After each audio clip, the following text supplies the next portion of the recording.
бүгінгі күнің ертеңіңді қалыптастырады. Сенің бүгін жасаған әрбір таңдауың, қадамың және әрекетің ертеңгі өмірінің іргетасы. Армандарына жету үшін бүгіннен бастап жұмыс істе.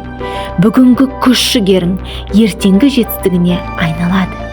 Уақытыңды босқа өткізбей, әр сәтті тиімді пайдалан. Бүгінгі іс-әрекетің ертеңгі күннің қандай болатынын анықтайды. Ертеңгі күнің жарқын болсын десең, бүгіннен бастап өзгеруді таңда. Жаман әдеттерден арыл, биікке самға, армандарыңды мақсатқа айналдыр. Нақты мақсат қойып, кішкентай қадамдармен әрекет жаса. Мен саған сенемін, сенің қолыңнан келеді. Білем, бұл оңай емес, бірақ Алла берген бірақ өміріңізді достойны сүріп өт. Сен әрекет жасай бер, нәтиже соңыра көрінеді. Тек әрекетіңді үзбей жасай бер.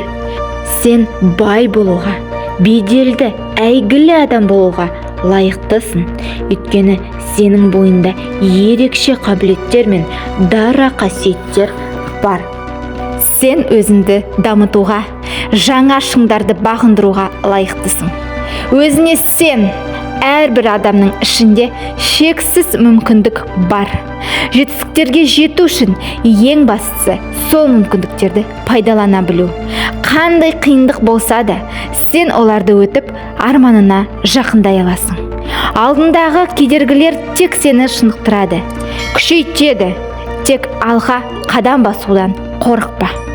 Бүгінгі жасаған еңбегің ертеңгі жетістіктерінің кепілі болмақ.